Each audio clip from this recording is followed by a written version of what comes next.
What advice would you give somebody that cannot stop thinking about their ex? That's a very common question. It's a really a problem that everyone has when they're going through a breakup is how do I stop thinking about my ex, stop thinking about the circumstances and all of that. It's important that people understand the neuroscience behind why it's so hard to stop thinking about your ex. A little crash course, neuroscience crash course. It's evolutionarily, it's in our benefit to bond significantly with our partners. When you first meet someone that you are interested in, you're hit with this cocktail of neurotransmitters that cause you to bond deeply with your ex so that you will reproduce with them and then stay together long enough to raise the children, protect your young. When you bond with someone, you have dopamine, which motivates you to be with them all the time, serotonin, which gives you this amazing feeling of contentment about being with them, oxytocin, which is that sweet cuddle hormone, is the feeling of like warmth when you're with someone. All these things are going off. It's this huge eruption of neurochemicals when you first bond. So when you part from the person that you were with, you have this dramatic drop in your neurochemical state. So you are in a state of withdrawal, similar to if you were to go off of a drug very quickly. And these neurochemicals, these neurotransmitters, they work on the exact same neurotransmitter system, dopamine system that cocaine works on. So it really is truly part of the reinforcement so that we stay with our mate. So when you're going through a breakup, you have this depleted store of neurotransmitters and you're craving them. You don't have dopamine, so you're motivated to go out and find them, to go to get them.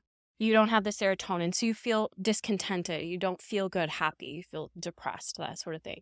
And then the oxytocin is gone also, that cuddle hormone. So you feel like you're crawling out of your skin. It's just a really ugly feeling. And so very common. And then when you're going through this, a lot of people beat themselves up about it. It's like, why can't I behave the way that I want to? Why don't I feel good about this? Why can't I control my behavior? And it's because you're normal.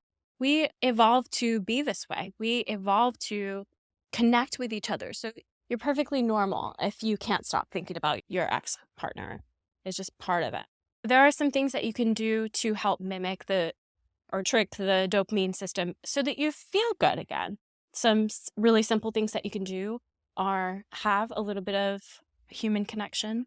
So just being in the presence of another person, holding their hand, hugging a friend, that kind of thing can give you a little bit of that oxytocin cuddle hormone so that you feel good. Going for a walk, looking out into nature gives you a bit of that dopamine. You can take yourself out to dinner. You can give yourself a bath that mimics like cuddle feelings and just pour into yourself. Find what you love to do and go seek that so that you're soothing yourself in a healthy way and not reaching for alcohol, a different sexual partner, attention, those sorts of things that will also give you dopamine but aren't good for you. Yeah. Lexi, what is your why behind what you do?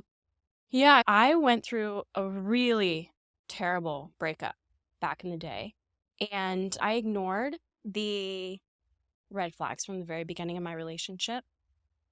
And I betrayed myself the whole time, really, because I knew that the relationship that I was in wasn't healthy for me, but I was afraid of never having another connection like the one I had.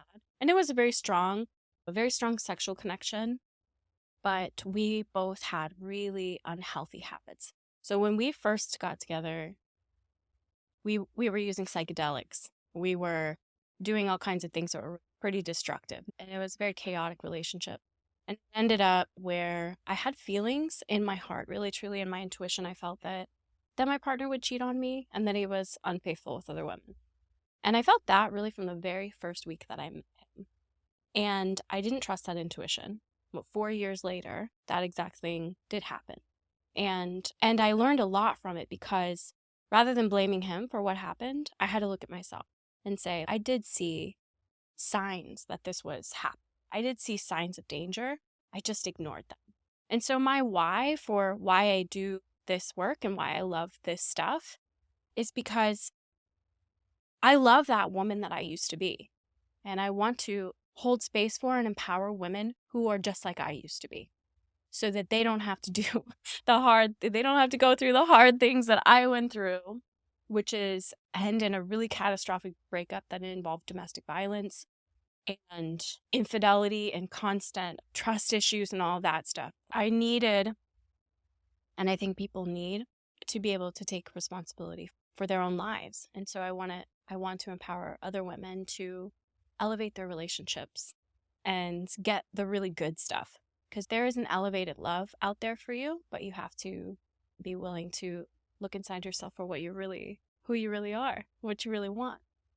Yeah, so that's my why. It's just I don't want anyone to have to go through what I went through because I was denying my truth.